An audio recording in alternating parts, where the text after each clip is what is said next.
Hearts of Oak, after 4 games in the BETPAWA Premier League, have acquired just 4 points and 1 goal to their name. But is there a common ground to say that they are playing bad football under Martin Koopman?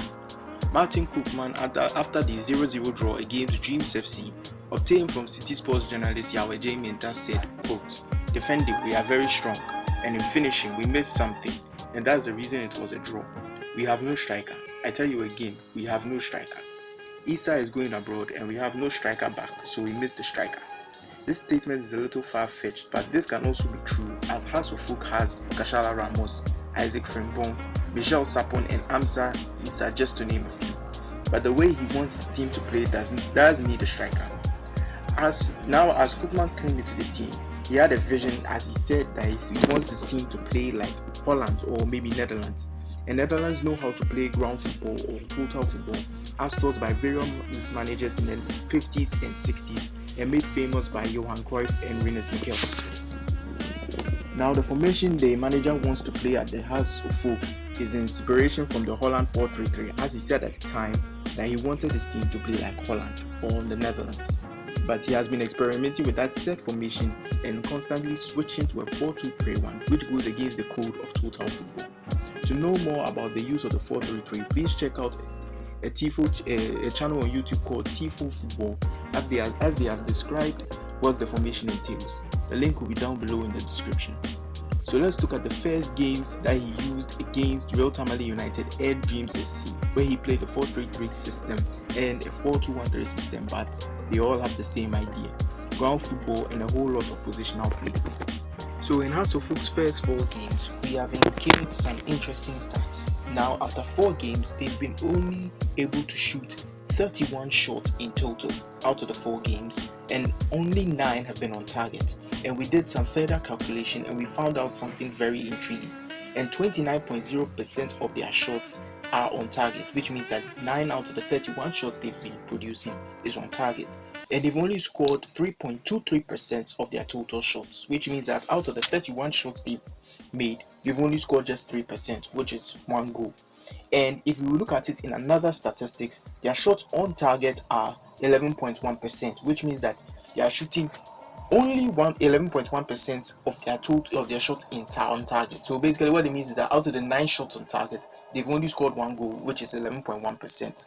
If you can look at it very closely, you can see that Hearts of Oak are trying to produce chances, but in their last 2 games, which was the 3rd game and the 4th game, they only shot a total of 10 shots and had none on target, which was a little bit of an issue, because 10 shots, and the worst part about it was that in the 3rd game you only many chances, as the manager said. So the manager might be right when it comes to saying that the team has no striker.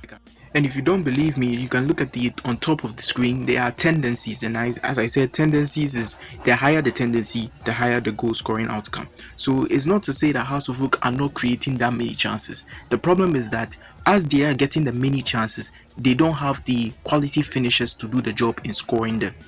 So how does this look on the tactics board? Well, let's show you. So this was a team that's played against Real Tamale United. Yes, you can see it's a little bit of a 4-4-2 diamond, but that's not how it was. It was a 4-3-3 to put it to exact. So we had Richard Atta, who was the goalkeeper at the time.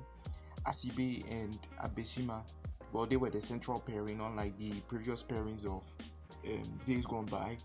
There was one player who maybe retained his place at the left back, which was Dennis Kosa, who was shocking because I was thinking Martin Koopman would have put him on the bench and then brought on someone else, but he decided to bring him in. And then we had Michael Ampedu, who is now debuting for Hearts of Oak after leaving Kumasi Asante Kotoko and Legon Cities.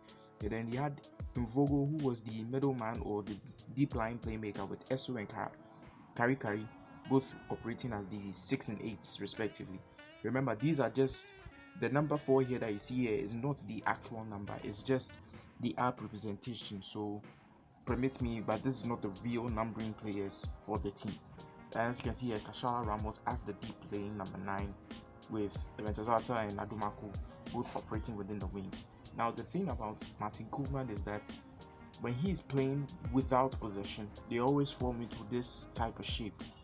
And I know it's not really that correct, but as you can see, he tries to play a 4-3-3, a pure flat 4-3-3.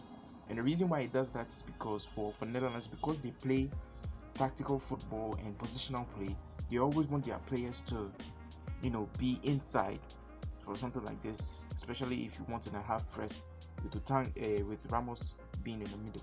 And then when the ball from the defense is moving up and downwards, for example, maybe they are passing from the back here, they always press in this system or they press in this shape. It's not really that big of a deal, but they always do that just to give themselves a bit of width.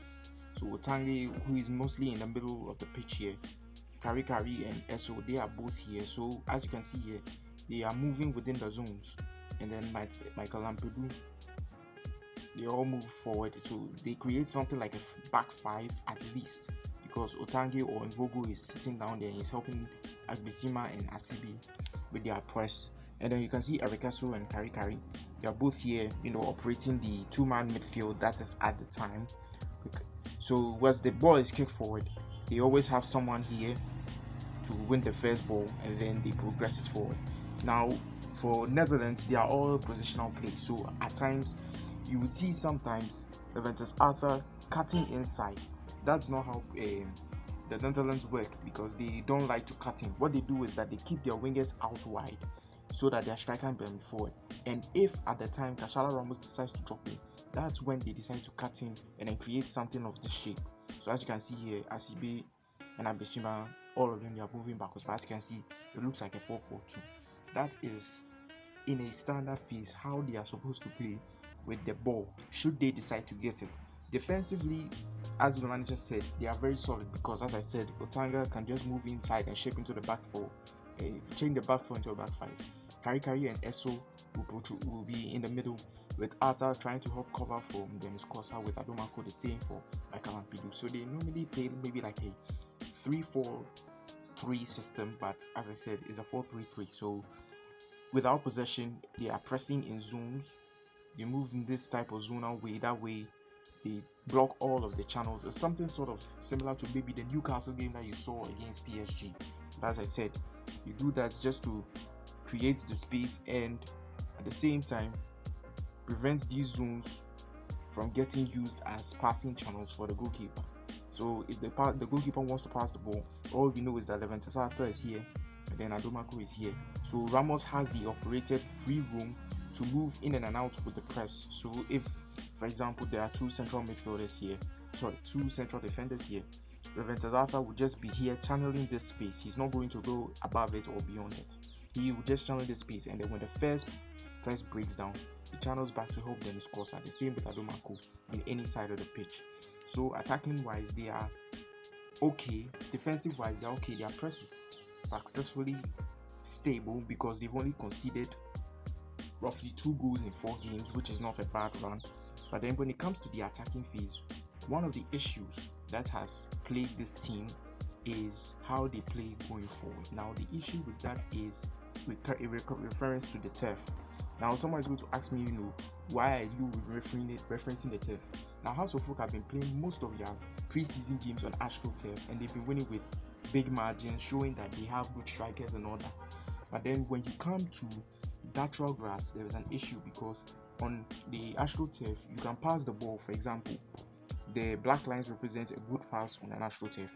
If they are trying to pass it back from Richard Atta, they can make these beautiful passes throughout these channels, here and here. So as you can see, the AstroTurf represents these types of black passes because they are very good passes and they get to their man easily. However, when they come to the grass problem, which is the natural grass or the cutlass and catweed grass, the broken lines here represent those types of passes. So for example, when they want to make big 3-man combinations between Kosa, Agbesima and then Kari, they have an issue, because they're passing the ball, it bounces, so they cannot make these types of passing channels, or they cannot make these 3-man combinations that they want, and it becomes problematic, because when they want to build up from the back or anyway, they cannot do that. So as you can see, it's very difficult. And also winning the second ball here is very key for them, because if they don't win it, it becomes issuematic, because as you can see, the third man balls are very important. So for example, if a goalkeeper hits the ball wide and it comes to attack, on an AstroTurf, attack can make these passes in his sleep. without him stressing. But then when it comes to the natural grass, when he passes the ball, because Ghana we don't grow any good grass, when he passes the ball to Agbesima struggles to pass it to Ashibi without it being a situation where in this scenario someone here is coming to press and he can make this sexy pass. Unfortunately, he cannot do that. So it's always going to be like this. As I said, disregard the numbers. Should a team press like this 4-3-3 shape, these three players should beat the press easily on an actual turf. But when it comes to a natural grass, should he decide to pass the ball can wobble its way out or it can go somewhere. So for example, if Asibe passes to Agbesima cannot control the ball well, so it triggers this press and then they win the ball. So as I said, they don't really have that problematic issue in creating chances. However, the only issue they have is that they've been trained so much on AstroTurf to a point where they rely on AstroTurf chemistry rather than natural gas chemistry, and that's why they've only scored 1 goal in 4 league games.